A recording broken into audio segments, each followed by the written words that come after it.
मुझे इस बात की खुशी है कि मुफ्ती साहब ने भी मान लिया कि नेचर में कोई इंसाफ नहीं है। बाकी है कि आपने मेरी एक बात का जवाब नहीं दिया जिससे मुझे शिकायत है कि फेथ क्या है और आप फेथ मांगते क्यों हैं मुझसे।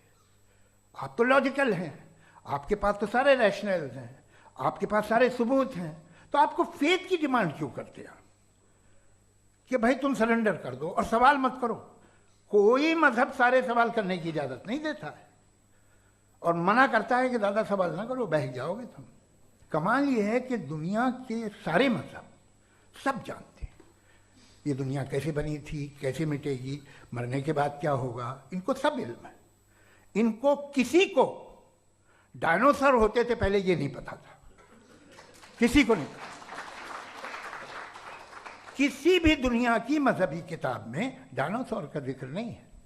जिस दुनिया में आप बैठे हैं सर, ये हॉल जो है, ये इलेक्ट्रिसिटी जो है, ये माइक जो है, जिस हवाई जहाज से आप आए थे, वो जिस कार से आप यहाँ आए हैं, ये सब उन लोगों की बनाई हुई है जिन्होंने सवाल किए थे।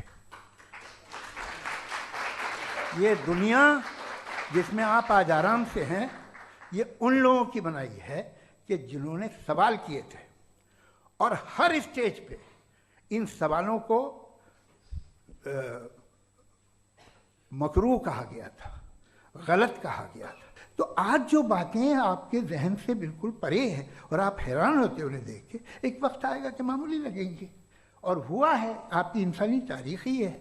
इतनी जल्दी सारे फैसले आप मत कर लीजिए, थोड़ा ये ह्यूमिलिटी रखिए कि भाई ये हमें नहीं मालूम। ये कहने में क्या आ रहा है, ये यूनिवर्स कहाँ तक फैली, ये कब से है और कब तक रहेगी, हमें नहीं मालूम। आपने फैसला कर लिया कब बनी। ये आपके हिसाब से कोई 14 बिलियन ईयर बनी जो समझा जाता है। उससे पहले हजारों करोड़ों अरबों साल तक खुदा बैठा क्या कर रहा था? खामोश बैठा था, ऐसे ही जमाइयाँ ले रहा था। फिर उसे आइडिया आया, यार एक काम करते, वक्त अच्छा गुजर जाएगा, यूनिवर्स बनाते। सोचिए, तो हम अपनी जहालत से लड़े, उसकी परस्तिश न करें। Thank you so much. तर्कों की श्रृंखला में राउंड 2 के लिए मुफ्ती साहब को आमंत्रित कर रहा हूँ। शुक्रिया। जनाब जावेद अख्तर साहब कई मरतबा दोहरा रहे हैं कि फेथ का मतलब बताइए, फेथ का मतलब बताइए। मैंने बता दिया, फेथ सही भी होता है, गलत भी होता है। और आज हम फेथ पे बात नहीं कर रहे, हम ट्रूथ और डज गॉड एग्जिस्ट पे बात कर रहे हैं। क्या डज गॉड एग्जिस्ट, ये ट्रूथ यानी गॉड है या नहीं है, इसमें से दोनों ट्रूथ क्या है। अब आप उसे फेथ कह लें, बिलीफ कह लें, नॉट माई बिजनेस। उसके बाद आपने कहा कि भाई सवाल करने से मजहब रोकता है। मैं कहता हूं जो रोकता है वो रोकता होगा, मैं नहीं रोकता।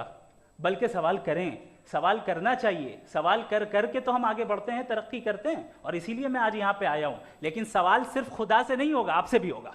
सवाल एथिज्म से भी होगा, सवाल सिर्फ मजहब से नहीं होगा, सबसे होगा।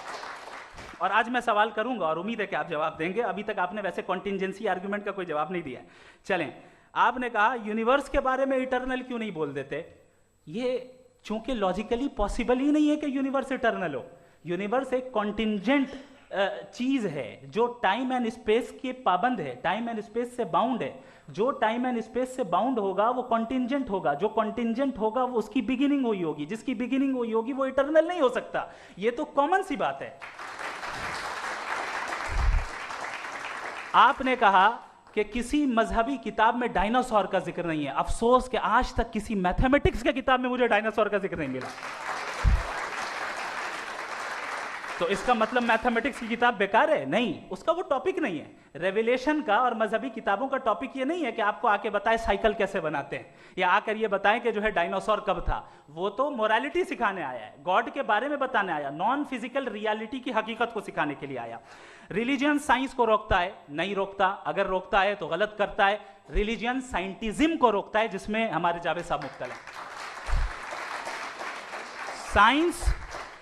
साइंस और साइंटिज्म में फर्क है। साइंटिज्म यह है कि आप समझें कि साइंस और साइंटिफिक मेथोडोलॉजी ये नॉलेज को हासिल करने का वाहिद सोर्स ऑफ नॉलेज है। यह है साइंटिज्म। हम इसे रिजेक्ट करते हैं। उसके बाद उन्होंने कहा कि भाई हमें नहीं मालूम। अगर नहीं मालूम तो क्लियरली कह देना कि नहीं मालूम है, इसमें क्या हर्ज है। तो वही तो मैं कह रहा हूं ना कि आप कह दें कि नहीं मालूम, लेकिन क्लेम क्यों कर रहे हैं कि गॉड एग्जिस्ट नहीं कर रहा है। आखिरी चीज, इन्होंने कहा कि खुदा दुनिया बनाने से पहले 150 साल पहले या करोड़ों साल पहले क्या कर रहा था। अरे हजरत,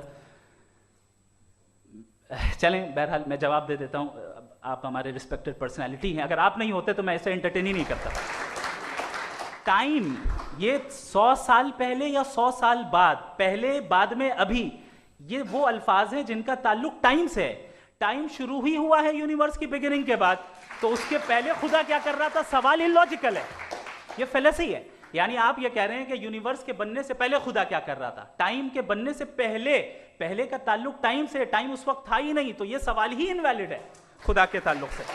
इसकी एक मिसाल आप ले लें। एक कार है, एक साहब ने देखा कि भाई कार जो है उसके व्हील्स कितने अच्छे लगे हुए हैं सही जगह पे, स्टीयरिंग जो है कितने अच्छे जगह पे लगी हुई, और सीट्स कितने वेल डिजाइंड है, कितनी प्रिसाइजली ये कार काम कर रही है, तो जरूर कोई ना कोई इसे क्रिएट किया है, किसी ने क्रिएट किया है। अब जावेद साहब आए और कह रहे जनाब बोनेट खोलिए, इसमें इंजन है, इंजन इस कार को चला रहा है, hence prove no one has created the car. This is illogical. Science हमेशा फिजिकल वर्ल्ड की चीजों को ही फिल करती जाएगी और फिजिकल चीजों से ही करती जाएगी, क्योंकि एम्पेरिकल एविडेंस का ताल्लुक फिजिकल वर्ल्ड से है। आप साइंस के जरिए मेटाफिजिकल रियलिटी को कभी साबित नहीं कर सकते, ये रॉन्ग टूल का इस्तेमाल करना है। ये वही काम है कि आप मेटल डिटेक्टर से प्लास्टिक डिटेक्टर करने चलें, जो कि जाहिर है सही नहीं है। Thank you.